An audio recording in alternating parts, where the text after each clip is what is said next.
সকাল সকাল যে এত বড় একটা কাণ্ড ঘটে যাবে আমাদের সাথে, এটা কোনোদিন আমি স্বপ্নেও ভাবিনি।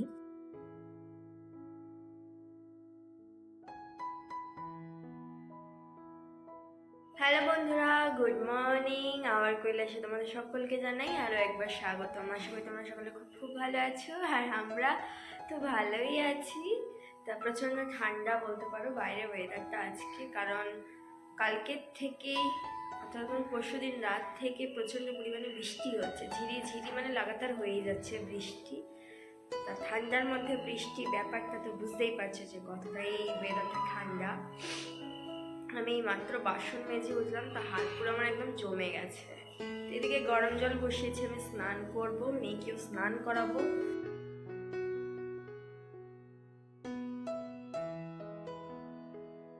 গরম জল করতে করতে দেখি গ্যাস শেষ। এখন কি করব? ওপরে মাটির উনুন আছে, মাটির উনুন ধরাতে হবে। আর ওইদিকে আমার বিছানার অবস্থা দেখ, যতটা পারি গুছিয়ে রাখার চেষ্টা করি, কিন্তু একদিকে দোকান, একদিকে একার হাতে সমস্ত কিছু সামলানো ভীষণই ডিফিকাল্ট, যেহেতু আমার মেয়ে এখনো ছোট, বোঝে না। তা চলো মাটির উনানটাকে ধরানোর চেষ্টা করি, ওর বাবাকে গিয়ে বলি। তা এইদিকে ওর বাবা আগে মাটির উনানটা ধরিয়ে দিয়েছে, কারণ সত্যি বলতে আমি মাটির উনানে রান্না করতে পারি ঠিকই, কিন্তু উনানে জাল দিতে পারিও না আর ধরাতেও পারি না। তা আর কী করা যাবে। আর এদিকে তো বুঝতেই পারছো আমার বেশ ভালোই ঠান্ডা লেগেছে একদম। আর জানো তো বন্ধুরা, আমাদের বাড়ির ছাদে বিড়ালে দুটো বাচ্চা দিয়েছে, তাই সেগুলোই তোমাদেরকে একটু জুম করে দেখানোর চেষ্টা করছি, কারণ মা রয়েছে তো ওখানে। তার সামনে গেলে ওর মাটা দেখি বড্ড ফোঁস করে। আজকের ওয়েদারটা এতটাই জঘন্য যে কি বলবো, জামা কাপড় মেললে মোটে শুকোতে চাইছে না। তাই এই জামা কাপড় কয়টা আগের দিন আমি ভালো করে ধুয়ে মেলে রেখে গেছিলাম, কিন্তু দেখো অথচ শুকায়নি। তাই এরকম বাইরে ফেলে রাখলে তো শুকাবে না। আমি কি করেছি, ঘরে নিয়ে এসে একটু ড্রায়ার দিয়ে ভালো করে শুকিয়ে নিয়েছি। আমার মতন এরকম কাণ্ড কারা কারা করো অবশ্যই আমাকে কমেন্টে জানিও। আর এখন যাচ্ছি হচ্ছে তিনতলার ছাদে, ওই যে লাউ গাছটা রয়েছে না, ওটাকে একটু দেখতে যাচ্ছি।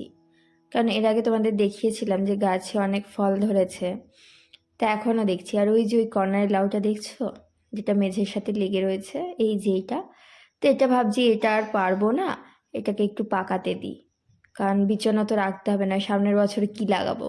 আর সাথে দেখছি বেশ অনেক কয়টা কড়ি ধরেছে।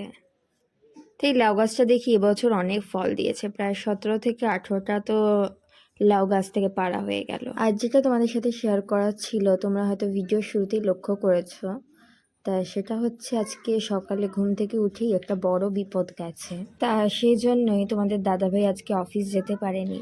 আর ঘুম থেকে উঠেই যে এরকম একটা কাণ্ড ঘটে যাবে তা আমি স্বপ্নেও ভাবিনি।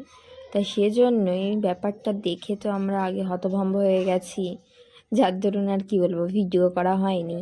তা বিষয়টা হয়েছে কি, যে তোমাদের দাদাভাই তো গাড়ি কিনেছে গত 4 বছর হলো। তো এই 4 বছরের মধ্যেই প্রথমবার কি বলবো, যে ঘুম থেকে উঠেই দেখি সিটটাকে, যে গাড়িতে বসার যে সিটটা থাকে, সেই সিটটাকে যেন বিড়াল না কুকুরে পুরো আঁচড়ে আঁচড়ে একদম স্পঞ্জ বের করে দিয়েছে। তা যখন দোকান খুলতে গেছে তোমাদের দাদাভাই, তা বাইরে বেরিয়ে দেখে পুরো রাস্তায় একদম স্পঞ্জের ছড়াছড়ি। কি হয়েছে না, ওই গাড়ির সিটটাকে এমনভাবে ফেরেছে, মানে পুরো গর্ত করে রেখে দিয়েছে জানো। তারপর আর কি করা যাবে, গাড়ি নিয়ে সোজা চলে গেল শোরুমে গিয়ে সিটটা চেঞ্জ করে বাড়ি ফিরতে ফিরতে সন্ধ্যা। আর এখন এই যে দেখো, আমি একটু ওর জন্য দুধ চা করে দিচ্ছি সামান্য একটু এলাইচি দিয়ে।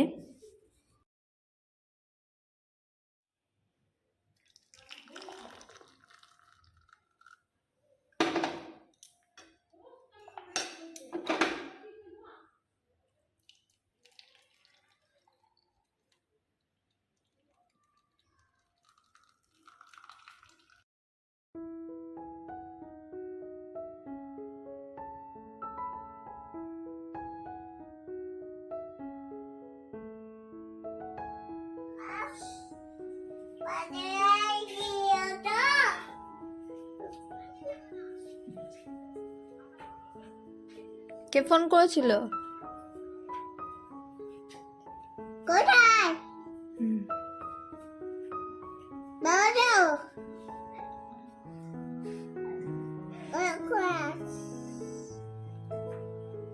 বলো কখন আসবে?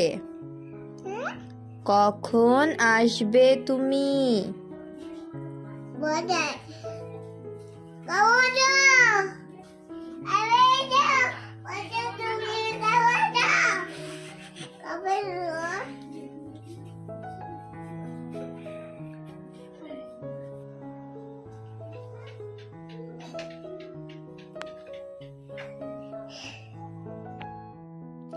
তা রাত্রিবেলায় করেছিলাম একটু চিকেন আর সঙ্গে গরম গরম রুটি, আর কি চাই। এখন হাত মুখটা ধুয়ে খেতে বসে পড়েছি। তাহলে বন্ধুরা, আজকের ব্লগটা এখানেই শেষ করছি। দেখা হবে আবার আমাদের নেক্সট ব্লগে। সবাই ভালো থাকবেন, সুস্থ থাকবেন। আর ভালো লাগলে অবশ্যই একটা লাইক করে যেও, কমেন্টে জানিয়ে যে তোমাদের কেমন লেগেছে। আর যারা আমাদের চ্যানেলে নতুন তাদেরকে বলবো অবশ্যই চ্যানেলটিকে সাবস্ক্রাইব করে আমাদের পাশে থাকতে। তাহলে চলো, টাটা।